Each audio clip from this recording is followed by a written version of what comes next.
Hey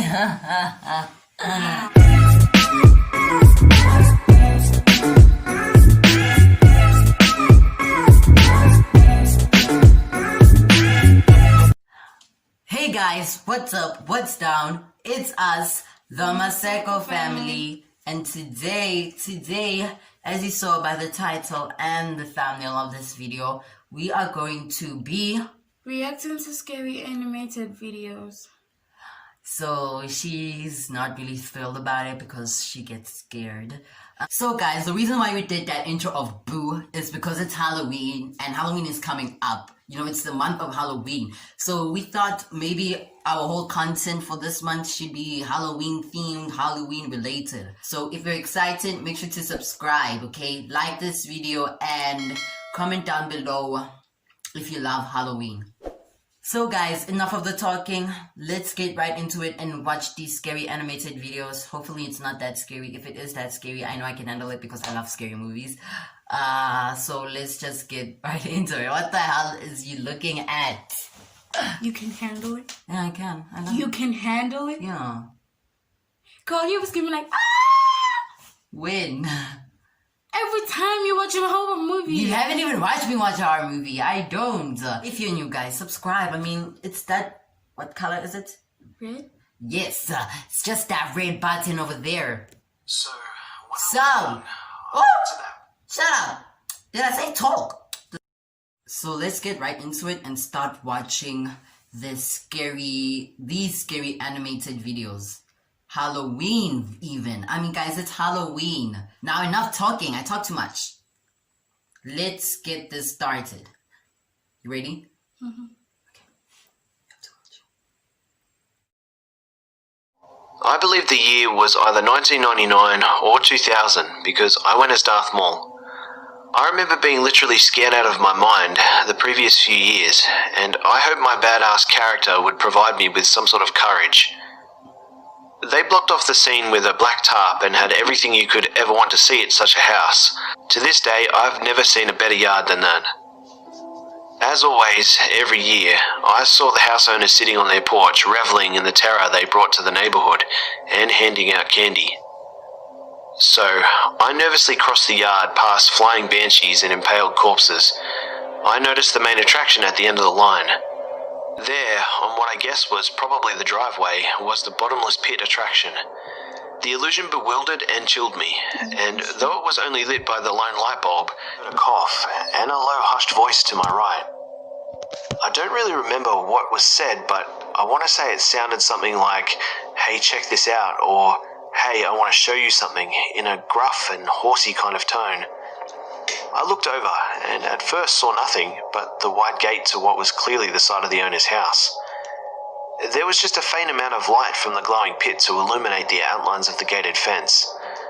After adjusting my eyes, I noticed a figure standing completely still.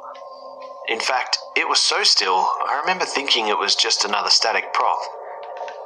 My young mind just didn't register a lot of this and was still looking for the voice I heard, not realizing it had come from the figure who I could still only barely make out.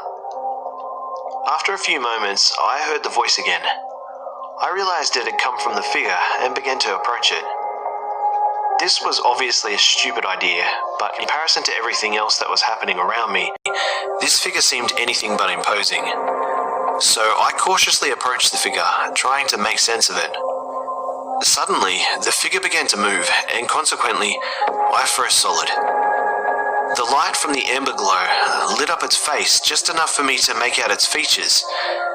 This I do remember clearly. It was a scraggly and rough-looking man with a coarse grey beard and yellowed teeth. His weathered and tattered clothing looked like it hadn't been cleaned in ages. He was smiling at me, though I had no idea why, but it unsettled me greatly under the hellish glow of the light bulb behind me. It all felt wrong. It was as if at that moment I had acquired some clarity and realized his presence here obviously was not part of the show. And considering I already also saw the owners, he clearly did not belong on the property. I screamed and ran out of there as fast as I could to the exit, not looking behind for a second. I probably got a few looks from the other kids around us, but as soon as I found my parents waiting outside, I told them about the man I saw. I saw one of the owners approach and ask if everything was alright. I said something like, I didn't like the old man by the gate. He looked at me for a second and went, "What man?" I never went back there, ever again. Okay. Can we talk about this kid who looks like an adult? Do you see him, ne? Yeah, I'm surprised seeing his parents. I'm like, I thought he was like 18 or something, but then now he's a kid. Like, what the hell kind of kid is that? This upcoming Halloween will be my 40th birthday. You see, I lost my virginity in a pumpkin patch on Halloween. I know, cliche. Specifically, I lost it in the bed of a pickup truck while it was parked in the pumpkin patch. The truck was parked just inside the only gate. Myself and my date had settled there right before the sun went down. My house was just across the street from the pumpkin patch. We shared a bottle of wine, awkwardly talked for a while, and then got to business. My family had 2 border collies, and as we were changing positions, the dogs wandered in and started barking at us. After a couple of minutes of that, we continued where we left off. After we were done, we sat there in the truck and looked up at the stars, while the dogs wandered around sniffing random things. After a short while, I saw my father return home, pulling into the driveway across the street. The dogs bounded out of the patch towards him, and me and my date quickly began to dress ourselves. Once we were fully clothed, we just sat on the tailgate and kept talking as we watched my dad pet the dogs and go into the house. It was about then that we heard it. A rustling sound coming from the patch somewhere behind us. We both paused and turned. At this point, there was only moonlight to illuminate our surroundings, but it was enough. And this is exactly what we saw. A single pumpkin began to rise up out of the patch, but not like someone was lifting it. It was kind of sideways, like it had been resting on its side and was now sitting up. For a split second, I thought someone was rising this pumpkin out of the patch on a stick or a metal bar. But then the stick changed position. It coiled like a snake and then shot straight up, like a man would be if he went from a squatting position to a standing position. I then saw 2 spindly legs with knee joints protruding from the thing, but no arms. There was a buzzing in my ear, and all of a sudden my date screamed.